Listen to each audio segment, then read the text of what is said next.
Welcome sa aking Electrified channel. Ito ay tungkol sa experience ko bilang isang BEV owner or battery electric vehicle owner at iba pang related topics. At ang una nating tatalakayin ay kung paano ko nasabi na good investment ang pagbili ng isang EV. Ito din ang naging dahilan ng desisyon ko para pasukin ang Electrified Life. So, tara na! Simulan na natin ito. Huwag kalimutan mag-subscribe kung gusto mong ma-experience ang isang electrified life.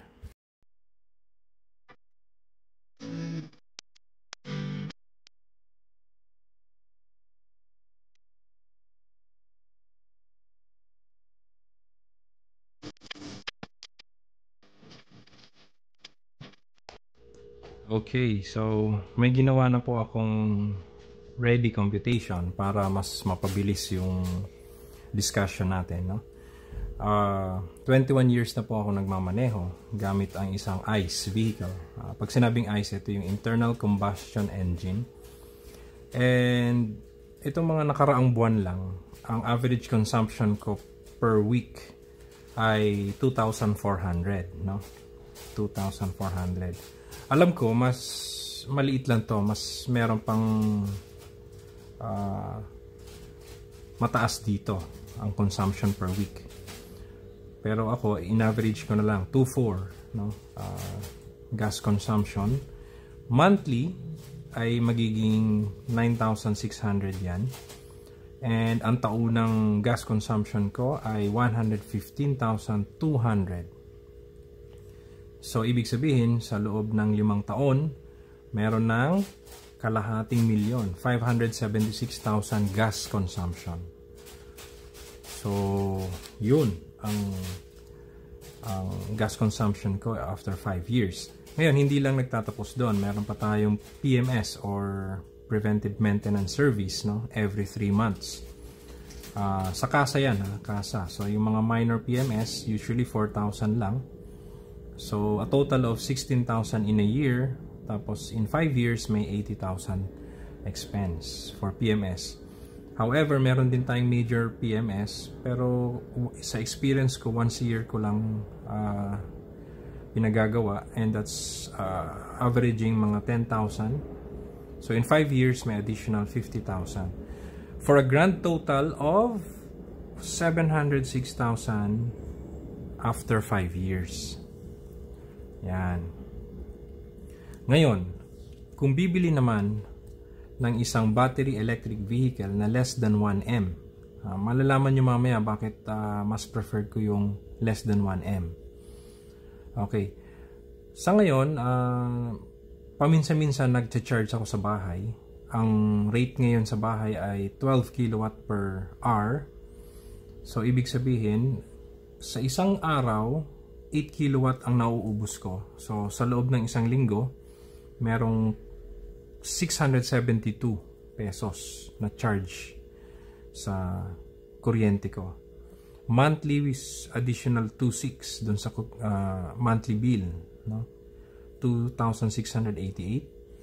And ang taunang total nito ay 32,000. Although itong mga computation na to, ano lang to estimate kasi 2 months pa lang yung sasakyan, yung battery electric vehicle ko. So, estimate lang to. And then, after 5 years, 161,280. So, kung ibabangga mo dito, meron kang makukuhang difference of 414,720. Ito ang masisave mo kung bibili ka ng battery electric vehicle as against sa ICE. Yan. Ngayon, pagdating naman sa PMS, wala siyang monthly ang battery electric vehicle. Walang every year lang ang kanyang PMS. Tapos mostly inspection daw, sabi sa akin doon. Tapos hindi lalagpas ng 4,000. Pero kasama na dyan syempre yung probably yung coolant, no? Pagpalit ng coolant, etc. Sabihin na lang natin 4,000. In 5 years, may 20,000 na PMS expense. So, for a grand total of 181,280. Yan, pag battery electric vehicle. So kung ibabangga mo naman, ang masasave mo ay 500,000. 524,720,000. Okay. Yan kung mag-home charging ka, no? Purely home charging. Pero ang ginagawa ko kasi, may other options tayo. Which ito yung kadalasan na ginagamit ko sa ngayon. Nagmo-mall charging ako for free. No? For free pa ito mall charging sa SM. Mga SM malls. Okay? Ang panalo kung meron kang solar setup. Pag may solar setup ka, halos wala ka ng expenses dyan sa ano mo. So, ang mangyayari, in 5 to 8 years, ROI ka na, bawi ka na, makakabili ka na ulit ng isang battery electric vehicle na less than 1M. So, bakit less than 1M? Kasi pag bumili ka ng halimbawa sabihin natin 2M, madodoble ang ROI mo. Magiging probably 8 to 10 years or 10 to 15 years pa. Depende kung gaano ka mahal. No? So, ang best talaga is bibili ka ng battery electric vehicle for less than 1M. Kung dito lang naman sa city, panalo na yan. Good news is, by 2030, ang sabi nila, EV batteries mas magiging mura.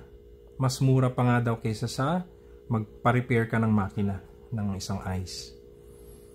Yan. Tapos, 8 years ang warranty ng mga battery electric vehicle. So, dito sa computation natin, ROI ka na. So, makakabili ka na ng another electric vehicle. Pero, ang sabi nila, tumatagal ang batteries.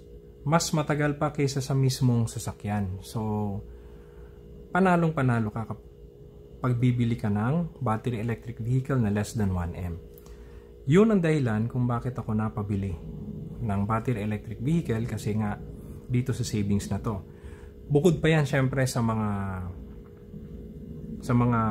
advantages ng isang battery electric, yung walang pollution, pag nagbibiyahe ka walang usok, yan, makakatulong ka sa environment, walang ingay, so walang noise pollution. So bukod pa sa mga yon, no?